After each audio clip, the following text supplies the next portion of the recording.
Number 10 is Tian Bao Fuyao Lu's second season.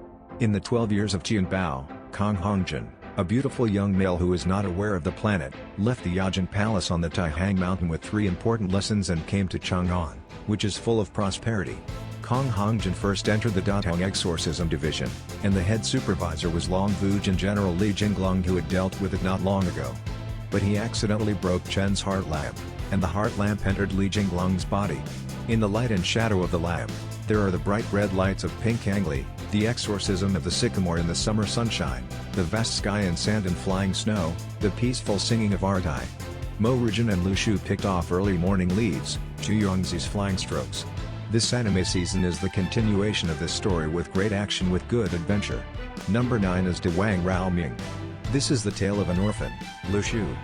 He is not any ordinary orphan, but a meta-human partaking in the shifts in himself, his country, and the planet during the start of the magical age. Watch as Lu Shu embarks on a journey to hone his peculiar abilities together with his sister, the adorable and charismatic Lu Xiaoyu. Along the way, they'll encounter supernatural events, obstacles, and even the most powerful people in their country.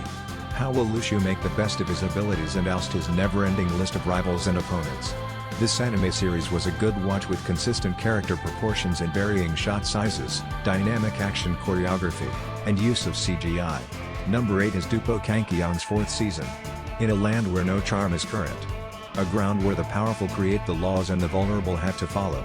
A land loaded with alluring treasures and beauty, yet also filled with unforeseen risk. 3 years ago, Xia Yan, who had established talents none had seen in decades, unexpectedly lost everything. His abilities, his prestige, and his commitment to his mother. What sorcery has caused him to lose all of his powers? And why has his fiancée suddenly shown up? This anime is an adaptation of Battle Through the Heavens. Primarily the things that I do like are the storyline, the art style, and the progression of the characters.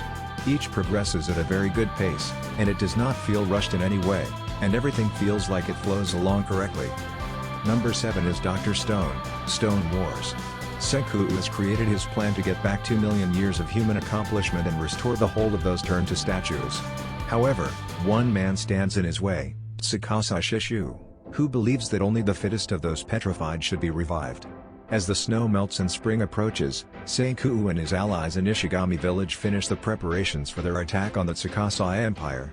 With a reinvented cell phone model now at their disposal, the Kingdom of Science is ready to launch its newest scheme to recruit the sizable numbers of Tsukasa's army to their side. However, it is a race against time, for every day the Kingdom of Science spends perfecting their inventions, the Empire rapidly grows in number. Reuniting with old friends and gaining new allies, Senku and the Kingdom of Science must stop Tsukasa's forces to fulfill their goal of restoring humanity and all its creations. With the two sides each in pursuit of their ideal world, the Stone Wars have now begun. This season has the same feel as the first season, which was very entertaining. A lot of new characters are introduced, and every one of them is so cool. Number 6 is The Time I Got Reincarnated as a Slime Season 2 Part 2.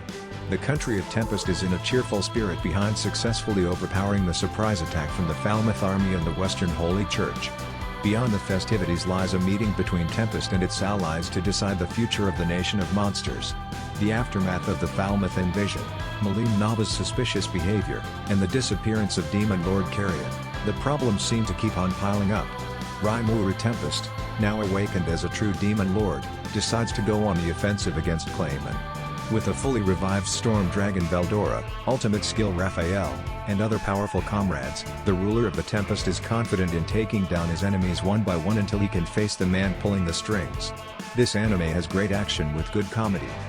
Number 5 is To Your Eternity. An orb, comprehended solely as it, is released to Earth to be watched from afar. Adept of altering layouts from beings whose mirroring it apprehends, it preferably evolves a rock and then, due to the rising temperature, moss. It does not move until one snowy day, a wolf at death's door, barely crosses by.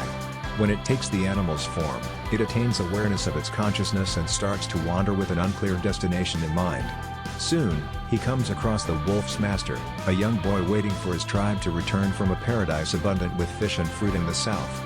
Although the boy is lonely, he still hopes those whom he holds dear in his memories have not forgotten him and that he will reunite with them one day. The boy wants to explore new surroundings and decides to abandon his home to find paradise using the traces his tribe left behind. But, With a heavily injured body and no sight of his elder comrades, what will become of the boy? Fumetsu no Anata-e illustrates the story of an immortal being experiencing humanity, meeting all types of people in many places throughout time. This anime storytelling is great, which makes it the greatest anime. Number 4 is Liuqi Xuanwu Pian. To save the citizens of Sheji Island and the quiet life here, Liuqi and his supporters Doupo and Sci-Fi embark on a trip to the Xuanwu kingdom to find out the truth about his identity and a way to save the island. Waiting for them is more unknowns and adventures.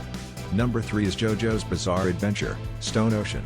In Florida, 2011, Liuqi sits in a prison compartment like her dad Jotaro once did, yet this issue is not of her preference. Framed for an offense she did not engage in and operated into serving a more extended punishment, Jolene is prepared to leave to a dire fate as a prisoner of Green Dolphin Street Jail. Though all hope seems lost, a gift from Jotaro ends up awakening her latent abilities, manifesting into her stand, stone free. Now armed with the power to change her fate, Jolene sets out to find an escape from the stone ocean that holds her. But, she soon discovers that her incarceration is merely a small part of a grand plot, one that not only takes aim at her family but has extra far-reaching consequences. What's more, the mastermind is lurking within the very same prison and is under the protection of a lineup of menacing stand users. Finding unlikely allies to help her cause, Jolene sets a course to stop their plot, clear her name, and take back her life. The animations are spectacular, and that is not even the best part about it. Number 2 is the ranking of kings. The people of the kingdom glance down at the youthful Prince Bojji, who can neither listen nor talk. They name him the useless prince while mocking his assumed stupidity. However, while Bojji may not be physically strong, he is certainly not weak of heart. When a chance encounter with a shadow creature should have left him traumatized, it instead makes him believe that he has found a friend amidst those who only choose to notice his shortcomings. He starts meeting with Cage, the shadow, regularly, to the point where even the otherwise abrasive creature begins to warm up to him. Cage and Bojji's unlikely friendship lays the budding foundations of the prince's journey, one where he intends to conquer his fears and insecurities. Despite the constant ridicule he faces, Bojji resolves to fulfill his desire of becoming the best king he can be. This story is just flawlessly executed, and the characters are all well developed and interesting. It tugs at the heartstrings in all the right ways. It is never boring. The writing is of a class I have not seen in some time.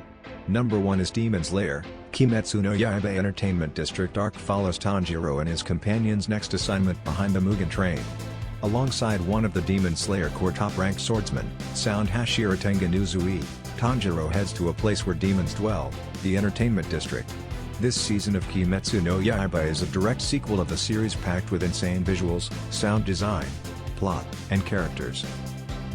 Please like and share for more updates and subscribe to my channel for more videos like this.